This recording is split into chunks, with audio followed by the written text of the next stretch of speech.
12월 30일 금요일 아침입니다. 이제 진짜로 2022년도가 이틀 남았죠. 마지막 남은 이틀 동안 하나님의 은혜와 축복을 풍성히 누리는 우리 푸른나무교회 성도님들이 되시기를 바랍니다.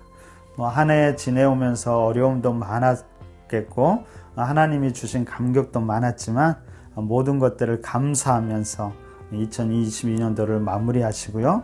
2024년도는 또한 기도하면서 소망 중에 맞이하시기를 바랍니다. 우리 함께 찬양하고 찬양 듣고 말씀 나누도록 하겠습니다. 우린 하나 모습은 달라도 예수님 한 분만 바라네. 사랑과 선행으로 서로를 격려해 따스함으로 보듬어 가리. 주님 우리 안에 함께 하시니 형제자매의 기쁨과 슬픔 느끼네.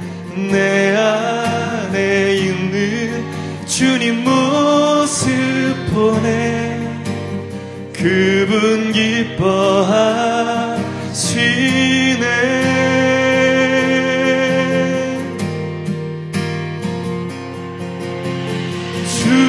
주님 우릴 통해 계획하신 일 부족한 입술로 찬양하게 하신 일. 주님 우릴 통해 계획하신 일 너를 통해 하실 일 기대해.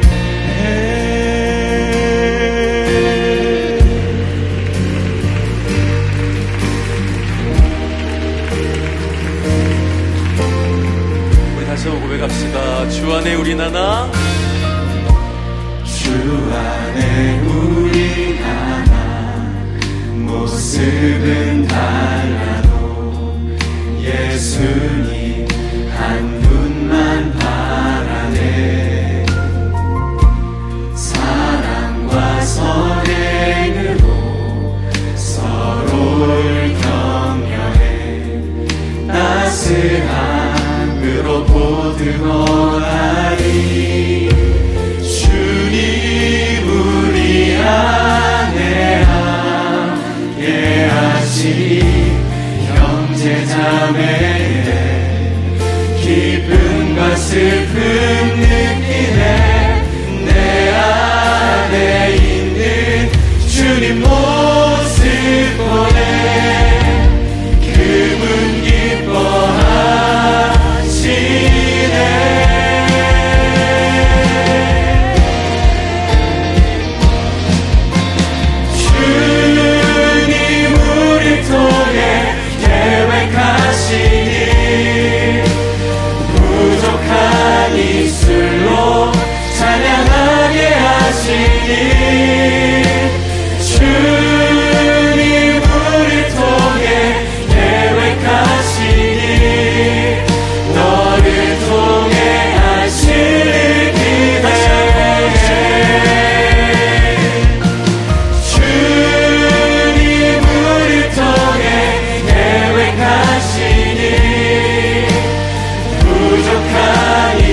오늘 우리가 함께 나눌 말씀은 사도행전 2장 42절부터 47절입니다. 42절부터 보도록 하겠습니다.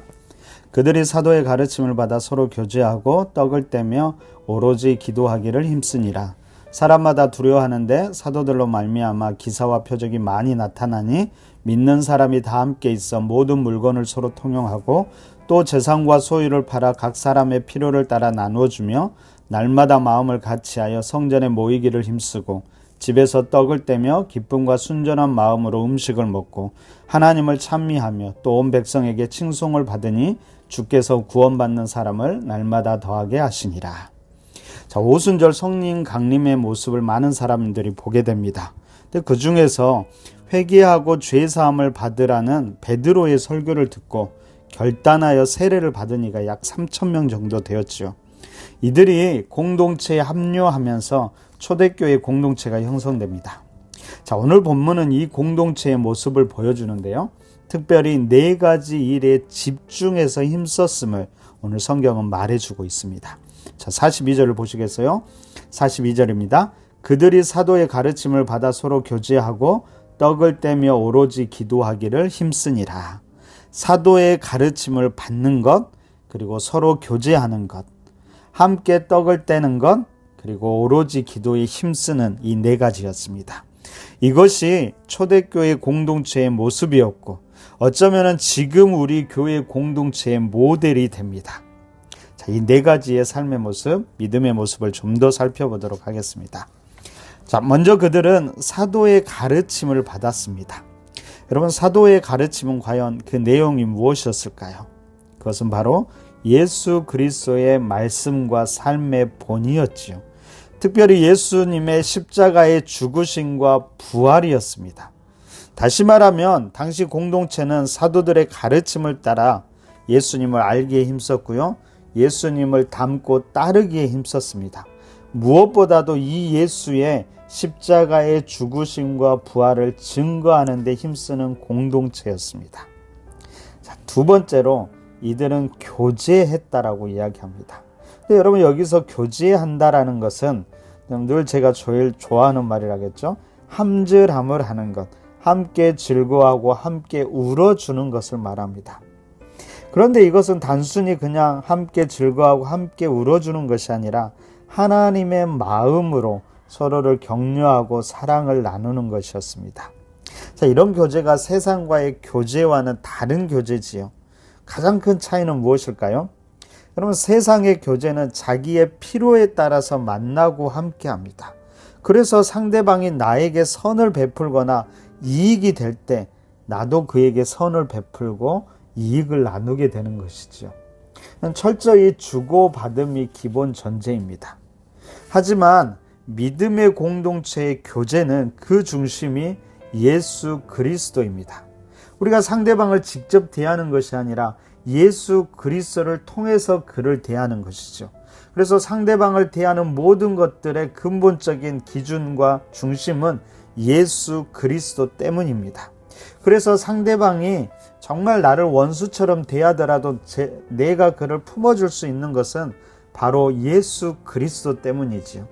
예수님께서 나를 그렇게 대했기 때문에 나 또한 그 예수님을 따라서 상대를 품어주고 선을 베풀게 되는 것입니다. 그러므로 믿음의 공동체의 교제는 반드시 예수 그리스도의 십자가의 희생이 중심이 되어야 하는 것입니다. 그때 그 안에서 하나님의 사랑과 교제가 나누어지는 것이지요. 자, 3번째로 이들은 함께 떡을 떼었다라고 이야기하는데요. 이것은 단순히 먹는 것만 함께 하는 것이 아니었습니다. 그럼 44절과 45절을 보니까요. 모든 물건을 통용하고 재산과 소유를 팔아 각 사람의 필요를 따라 나누어 주는 것까지 함께 했다라고 이야기합니다. 자, 역사적으로 보면 당시 이런 모습이 영원하지는 않았던 것 같습니다. 당시에 멀리서 오순절을 지키기 위해 예루살렘에 왔던 사람들이 그 머문 기간이 길어지면서 이제 먹고 지낼 것들이 필요했습니다. 그러자 당시 현지 예루살렘에 살던 형제들이 일시적으로 자기가 가진 것들을 나눈 것이었습니다. 하지만 여러분, 이것이 너무도 중요한 것은 그 근본 마음과 태도뿐이지요. 함께하는 공동체 사람들이 무엇인가 필요로 할 때 기꺼이 자기가 가진 것을 나누었다라는 것입니다. 또 다른 면에서는요, 여기서 떡을 떼었다라는 것을 성만찬으로 보기도 합니다. 여러분, 성만찬이란 것은 주님의 살과 떡을 나누면서 우리가 한 형제이고 한 몸임을 확인하는 것이지요. 한 몸이기 때문에 우리가 기꺼이 나누되 생명까지 나누겠다는 결단과 고백이 거기에 담겨 있는 것입니다. 바로 이런 마음과 태도, 그리고 고백과 결단이 공동체를 든든히 세워가는 것입니다. 바로 우리에게, 우리 푸른나무 교회 공동체에도 이런 마음과 결단이 풍성히 넘치기를 바랍니다.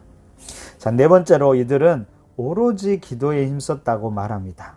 좀 더 구체적으로는요, 46절에서 마음을 같이하며 성전에 모이기를 힘썼다라고 이야기하고요, 47절에서는 하나님을 찬미했다라고 말합니다. 함께 기도하고 함께 예배하는 모습이지요. 그래서 깔뱅은 이 모습을 예배적인 시각에서 해석하면서 이 네 가지가 예배의 필수적인 요소라고 이야기합니다. 사도의 가르침은 뭘 말할까요? 성경 봉독과 설교를 말하고요.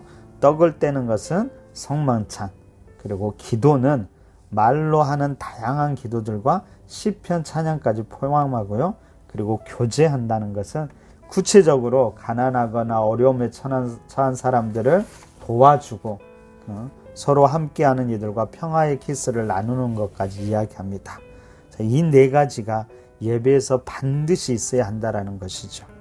근데 여러분, 이걸 자세히 보면 이런 예배는 단지 성전에서만 하는 것으로 끝나는 것이 아니었습니다. 여러분, 기도하고 그것을 하나님의 찬미로 연결하고 뿐만 아니라 공동체를 위해 나눔까지 실천하는 것을 포함하는 것이었지요. 그래서 성전에서뿐만 아니라 집에서도 똑같이 하나님을 예배하는 삶을 살아가고요. 믿은 대로 살아갔고 말씀대로 살아갔고 삶이 예배가 되는 그런 삶이었습니다. 바로 이것이 초대교회 공동체의 힘이었고 세상을 변화시킬 수 있었던 근본적인 능력이었습니다. 근데 안타깝게도 오늘날 현대 교회들은 이런 공동체에 대해서 별로 아는 바가 없고요. 이런 공동체를 별로 사모하지도 않습니다. 그리고 이런 초대교회 공동체의 모습이 아니라 오히려 서구 공동체, 개인주의를 바탕으로 한 공동체를 모델로 삼습니다. 그래서 풍성한 나눔이 존재하고 말씀과 삶이 일치하는 예배하는 삶이 아니라 함께 즐거워하는 삶이 아니라 개인의 행복과 즐거움만을 추구하려고 합니다. 공적 영역과 개인적인 영역을 철저히 분리하고 신앙도 내가 허용하는 부분에서만 허락될 뿐입니다. 여러분, 이런 성도, 이런 공동체는 결코 예수님을 바르게 따르지 못하고요. 세상도 변화시킬 수 없을 것입니다. 자, 우리는 성도 간의 교제를 바탕으로 살아있고 활기찬 공동체를 이루도록 부름받은 사람임을 기억하면서 그런 공동체를 이루기 위해서 함께 힘썼으면 좋겠습니다. 여러분, 단지 힘쓰는 것만 아니라 지금은 힘써 싸워 나가야만 합니다. 끊임없이 자신의 이기적인 욕망과 싸워야 하고요. 끊임없이 이런 공동체를 파괴하려는 세상의 가치관과 세상의 이념들과 싸워야 합니다. 오직 십자가를 바라보면서 예수님의 말씀과 본을 따라갈 때 이러한 공동체는 가능하고 이를 통해서 세상은 교회를 다시 보게 될 겁니다. 그리고 어떤 일이 일어날까요? 47절에서 이렇게 이야기합니다. 하나님을 찬미하며 또 온 백성에게 칭송을 받으니 주께서 구원받은 사람을 날마다 더하게 하시니라. 여러분, 한 해를 마무리하고 다가오는 새해를 준비하면서 우리의 모습, 우리 공동체의 모습을 다시 한번 바라보기를 원합니다. 우리는 말씀과 삶의 일치를 이루고 있을까요? 하나님 안에서 함질함을 하는 교제를 이루고 있을까요? 우리가 예수님의 피와 살을 함께 나눈 형제임을 고백하고 있을까요? 성전에서도 가정에서도 기도와 예배에 힘쓰고 있을까요? 예배가 삶이 되고 삶이 예배가 되고 있을까요? 그런 공동체를 위해서 우리는 어떻게 헌신하고 있을까요? 오늘부터 오늘 이 시간 우리가 함께 기도하고 결단할 수 있기를 바랍니다. 말씀에 기꺼이 순종하는 삶을 살아가게 하소서. 하나님 안에서 함질함을 하는 교제를 이루어 가게 하소서. 특별히 십자가의 희생과 섬김을 통해 성경적인 공동체를 이루게 하소서. 우리가 예수님의 피와 살을 나눈 형제임을 고백하게 하시고 성전에서든 일상에서든 모든 곳에서 예배하는 삶이 되게 하시고 삶이 예배가 되게 하소서. 이런 기도 제목으로 우리가 함께 기도하고 결단하면서 2022년 한 해를 마무리하고 다가오는 2023년을 준비하는 우리 푸른나무 모든 성도님들이 되시기를 간절히 바랍니다. 우리 함께 기도하겠습니다. 특별히 오늘 푸른나무 교회 공동체를 생각하면서 기도해 주십시오. 첫 번째로 푸른나무 교회가 초대교회처럼 거룩한 공동체, 아름다운 공동체가 되도록 기도해 주시고요. 두 번째로는 여러 가지 어려움 가운데 있는 성도들이 속히 회복되도록 기도해 주십시오. 세 번째로는 무엇보다 내가 먼저 결단하고 공동체 헌신할 수 있도록 그렇게 결단하도록 기도하시고요. 네 번째 마지막으로 푸른나무 교회가 지역사회에서 칭송받고 날마다 구원받는 자가 더하도록 기도해 주시기 바랍니다. 이런 기도 제목으로 함께 기도하고 한 해를 아름답게 마무리해 가시기 바랍니다. 함께 기도하겠습니다.